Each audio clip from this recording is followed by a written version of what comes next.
स्वामी विवेकानंद, जिनका आज जन्मदिन है और इसे हम युवा दिवस के रूप में मनाते हैं, लेकिन स्वामी विवेकानंद की असली कहानी हमें कभी बताई ही नहीं गई।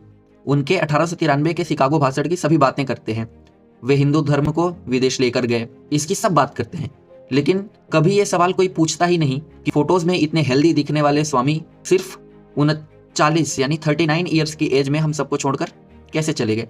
बचपन से ये सवाल मुझे बहुत परेशान करता था और इसलिए मैंने स्वामी विवेकानंद के खुद के लिखे हुए लेटर्स की छानबीन की और जब उन्हें पढ़ा तो मैं हैरान रह गया। और आज जो कुछ मैं आपको बताने जा रहा हूँ शायद वो आप सबने भी कभी ना सुना हो। स्वामी विवेकानंद का जीवन सिर्फ एक सन्यासी का ही जीवन नहीं था, लगातार एक संघर्ष था। 1893 में मिली सफलता के बाद उन्हें लगा कि देश उनका साथ देगा और उन्हें सिर्फ मिली जेलसी। वे अपने शिष्यों को लिखते हैं कि एक स्लेव माइंडसेट वाले आदमी का सबसे बड़ा दोष ये होता है कि वह अपने भाई को आगे बढ़ता हुआ भी नहीं देख सकता। जब उन्हें सपोर्ट की जरूरत थी तब उनके ही अपने देशवासी उन्हें फ्रॉड और ढोंगी साबित करने में लगे हुए थे। इसी लेटर में एक जगह पर वे लिखते हैं कि शाबाश मेरे देशवासियों, और सिर्फ इस लाइन में उनका पूरा दर्द छिपा हुआ है। 1897 में जब वे भारत लौटे तब उनका भव्य स्वागत किया गया, बड़े बड़े जुलूस निकाले गए, लेकिन सच्चाई क्या थी? वे लिखते हैं कि इन जुलूसों के बीच जब भारत में वे अपना काम बढ़ाने के लिए आर्थिक मदद ढूंढ रहे थे तब उन्हें किसी ने आर्थिक मदद नहीं दी।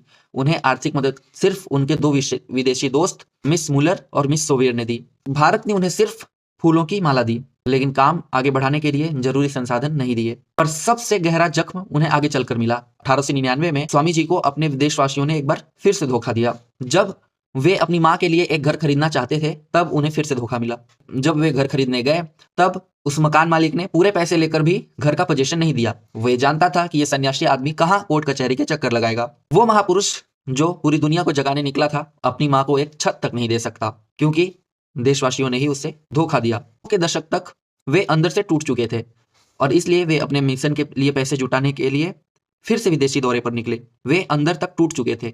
अब वे एक बार लिखते हैं कि बीमार होने के बावजूद वो हर रात भाषण दे रहे थे, सिर्फ इसलिए ताकि भारत वापस आने का किराया जुटाया जा सके। ये सब काम करते उनकी बॉडी ने उन्हें जवाब दे दिया।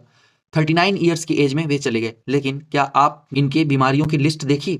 At least 31 major medical conditions, migraine, asthma, diabetes, liver disease, heart problem से वे रोज लड़ रहे थे। अपनी हर सांस के साथ देश को उठाने की कोशिश कर रहे थे और बदले में हमने उन्हें क्या दिया? हमने उन्हें भगवान बनाकर तस्वीरों में टांग दिया, क्योंकि और उनकी सीख पर चलने से अपने हाथ धो लिए।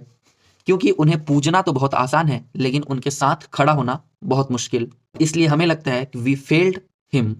नमस्कार, मैं डॉक्टर अतुल और आप देख रहे हैं भारत भाग्य विधाता सीरीज।